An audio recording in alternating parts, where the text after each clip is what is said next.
روزنامه‌نگار ذوق‌بک سیدامینی به 7 سال زندان محکوم شد.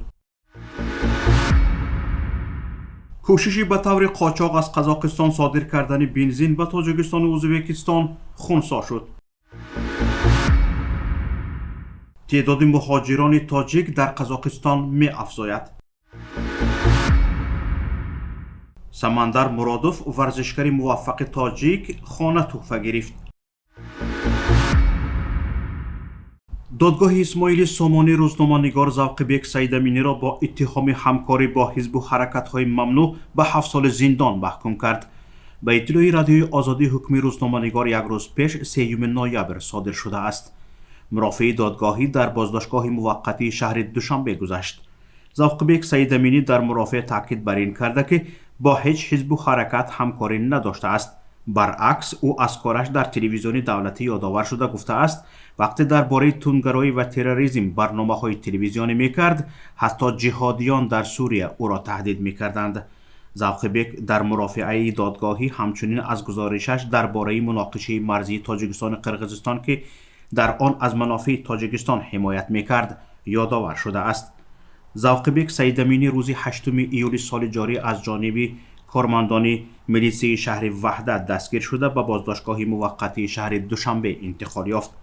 او را به همکاری با حزب نهضت اسلامی تاجیکستان و گروه 24 متهم کردند. روزنامه‌نگار بارها تاکید کرده است که با یگان حزب، سازمان یا گروه کاری ندارد و با آنها همکاری نکرده است. ذوق‌بک سالهای طولانی در نشریه‌های مستقل و همچنین در شبکه اولی تلویزیونی دولتی تاجیکستان کار کرده است. او بارها از منطقه نزاع در مرز با قرقیزستان گزارش‌ها آماده کرده است. ذوق‌بک سیدامینی سالهای اخیر به تجارت و کارهای خیریوی مشغول بود. کوشش به طور قاچاق از قزاقستان صادر کردن بنزین به مبلغ 90 میلیون دلار خنثی شده است. قاچاقگران می‌خواستند این مواد سوخت را به ازبکستان و تاجیکستان صادر کنند.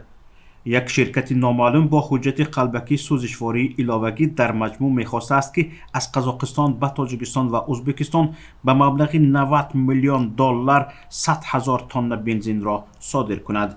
وگان سیسترن‌های مصادره شده به دولت برگردانیده شدند. خود رهبر شرکت به گناه خود اقرار شده 54 میلیون تنگه قزاقی که از حساب صادرات قاچاق بنزین به دست آورده بود به دولت برگردانیده است. رهبر شرکت قاچاق شرطاً به 3 سال محرومیت از آزادی محکوم شده است. گفتنی است طول چند روز اخیر در تاجیکستان سوزشواری قیمت شده حتی در بعضی منطقه ها تماما کم یافت شد.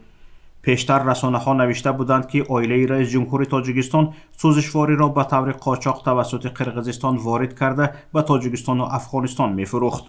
حالا که از پی مناقشه های مرزی مناسبت تاجیکستان با قرقیزستان بد شده است و مقامات قرقیزستان نظارت سرحدی را جدی کردند، دیده می شود قاچاقگران راه خود را دیگر کرده اند.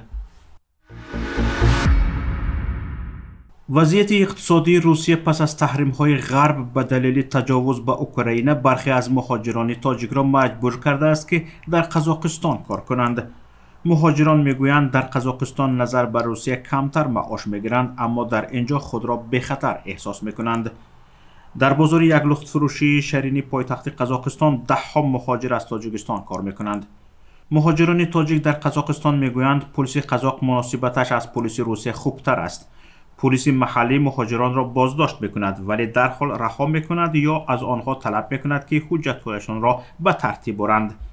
مهاجران تاجیک به بخش قزاقی رادیوی آزادی گفتند که هرچند نرخ کار نسبت به روسیه در قزاقستان ارزانتر است، به فرق از وضع در روسیه در قزاقستان بدبینی مهاجران و جنایت‌های بیگانه ستیزی کم مشاهده می شود. گفتنی است اولها بیشتر همان مهاجران تاجیک به قزاقستان برای کار می رفتند که از روسیه اخراج شده بودند، اما بعد سرشوی جنگ روسیه با اوکراین وضعیت کاری در روسیه بد شد. امسال تعداد زیادی مهاجران تاجیک برای کار رو به قزاقستان آوردند. شمار دقیق مهاجران تاجیک که در قزاقستان کار میکنند معلوم نیست. خدمات مهاجرتی وزارت مهنت، مهاجرت و شغل اهالی تاجیکستان در ماه ایول سال جاری خبر داده بود که فعلا 10,500 نفر شهروندان تاجیکستان در قزاقستان کار و فعالیت دارند. اما رادیوی آزادی با تکیه به معلومات منابعش می نویسد شمار مهاجران تاجیک در قزاقستان پیوسته افزایش می یابد.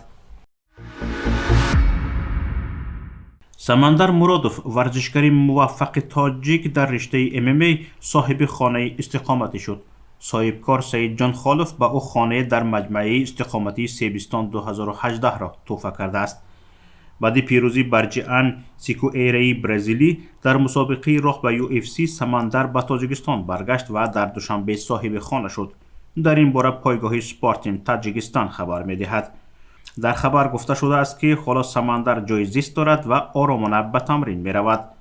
гуфтанист, самандар дар баробари Нурулло Алиев ва Муин Ғафуров давталаби шартнома бо UFC мебошад. ҳанӯз маълум нест кадоме аз инҳо аввалин шуда ба шартнома бо UFC даст меёбад ва дар он қувваозмоӣ хоҳад кард. самандар муродов соли 2018 вориди варзиши калон шуд. ӯ дар вазни 77 килограмм баромад мекунад.